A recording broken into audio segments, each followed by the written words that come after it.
Welcome to This Explainer. Today we're taking a journey through the misty, stone-paved streets of a place where history isn't just remembered, it's lived, breathed, and, well, actually used every single day.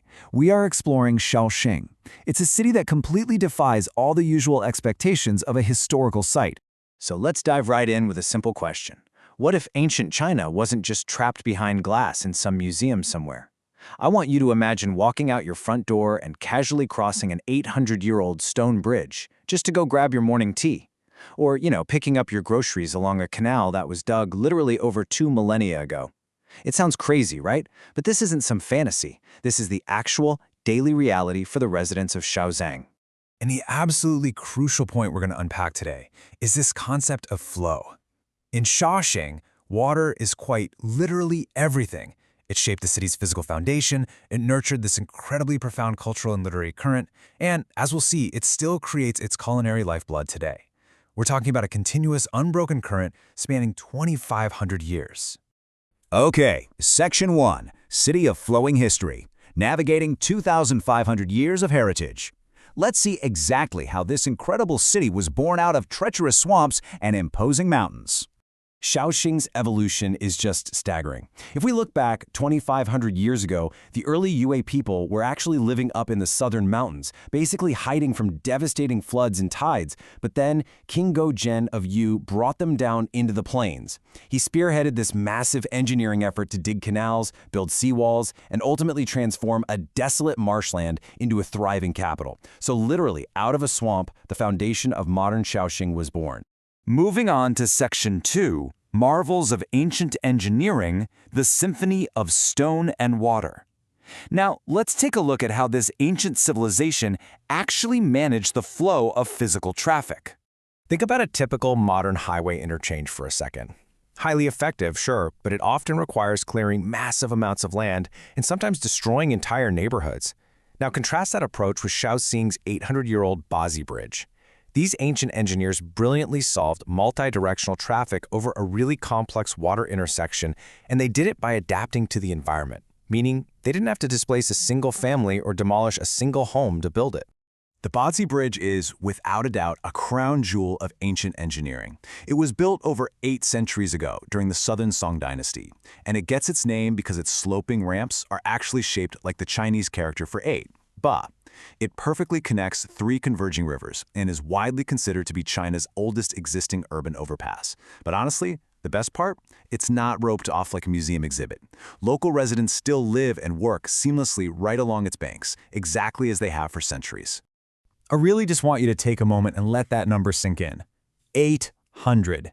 It is absolutely awe-inspiring to think that those exact same stones have been absorbing the footsteps of local residents for 800 uninterrupted years. I mean, that is the literal definition of living history. Let's jump to Section 3, the flowing ink of masters, the calligraphy of Wang Xizhi. We're going to transition from the physical flow of water and stone to the flow of ink and ideas. Over 1,600 years ago, at the Orchid Pavilion in Shaoxing, a man known as China's sage of calligraphy, Wang Xizhi, reflected that later generations will look upon us today just as we look upon the past. This beautiful thought captures the essence of a legendary gathering. Wang Xizhi and a group of scholars were sitting along a winding stream, literally floating cups of wine down the water and composing poems whenever a cup stopped in front of them. To document this whole event, Wang Xizhi composed the Lanting or the preface to the poems collected from the Orchid Pavilion.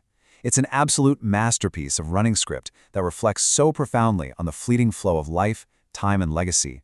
And to really understand his absolute mastery of the brush, consider this crazy fact. In that single historic document, Wang Xizhi wrote the Chinese character for Zhi, which is a pretty common grammatical particle, 20 different times. But here is the incredible part. He wrote it 20 completely different ways. Every single one has its own unique posture, rhythm, and distinct aesthetic beauty. Absolutely no two are identical. So, you might be wondering, how did he achieve such dynamic flow? Well, the answer actually lies in nature. By observing the graceful postures of geese day after day, Wang Xizhi captured this dynamic, upright vitality in his brushstrokes. His calligraphy flows with an energy that has inspired calligraphers for generations, really cementing his work as the absolute pinnacle of the art form. Which brings us to Section 4, the literary soul, the enduring words of Lu Xun. As the centuries flowed on, Shaoxing's powerful literary current gave rise to another giant. Now, jumping into the modern era, to truly understand the writer Lu Xun, who is one of China's most profound modern voices, you have to understand where he grew up. He was born in a traditional Shaoxing taimen. This is a classic, independent courtyard residence, really famous for its striking white walls and black roof tiles. Lu Xun's childhood experiences wandering through these deep, interconnected courtyards heavily influenced his vivid and nostalgic storytelling. These memories became the building blocks of a massive literary legacy. Through his enduring words, elements of everyday Shaoxing life were etched forever into the cultural memory of an entire nation. He wrote about the childish wonder of catching insects in the Baikou Garden, the strict foundational education he received at the Sanwei Bookhouse, those iconic black awning boats gliding through the city's canals, and of course, the simple pleasure of eating fennel beans with a warm cup of yellow wine. So, the real takeaway here is that Lu Xun completely transformed his physical hometown into a universally recognized literary landscape. He didn't just document the city, he gave it a whole new soul. Today, visitors flock to Shaoxing not just to see the ancient architecture, but to physically walk inside the stories they read in their textbooks. They are actively seeking out the exact flavors and sites he wrote about all those years ago. And speaking of flavors, let's head into Section 5, the spirit of Shaoxing, the culinary flow of yellow wine. Finally, we're going to ground our explainer in the physical senses by exploring the amber nectar that has flowed through the veins of this city for millennia. There's this truly beautiful local tradition in Shaoxing called Nuer Hong, or Daughter's Red. It goes like this.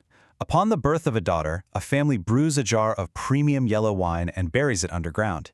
It just rests there, aging gracefully in the earth for years, until it's finally unearthed and joyously shared on the day of her wedding. It's such a perfect example of how yellow wine isn't just a drink here. It's deeply woven into the very fabric of human life and family milestones. And to truly grasp the sheer scale of this brewing tradition, check out this massive number. The world's largest yellow wine reserve is located right in Shaoxing, and it holds over 11 million jars of aging wine. To put that into perspective for you, if you took all those clay jars and lined them up end to end, they would stretch for 4,000 kilometers. I mean, that's enough to stretch across entire continents, all just sitting quietly and developing those rich, complex flavors. But here's the thing, Shaoxing doesn't just leave its traditions buried in the past. What's so amazing is how today's youth are keeping this culture fiercely alive. Yes, for sure, you still have the traditional delicacies, and honestly, who doesn't love a good traditional drunken crab? But young people are also infusing this ancient wine into modern treats. We're talking yellow wine popsicles for hot summer days, yellow wine milk tea that's just incredibly popular right now, and even yellow wine pudding that beautifully bridges Eastern and Western culinary techniques. The culture is still flowing brilliantly forward. And honestly, that is the true magic of this city.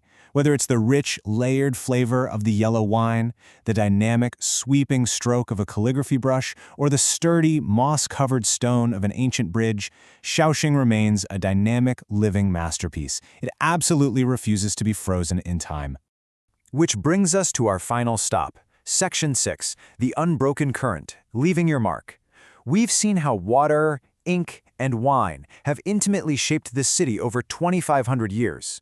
We've traced an unbroken current all the way from King Goujian to the young people drinking yellow wine milk tea today. So I want to leave you with a thought to ponder.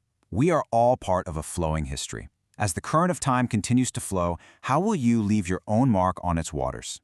Thank you so much for joining me on this explainer, taking this incredible journey through the living history of Shaoxing. Keep learning, keep exploring, and I'll catch you next time.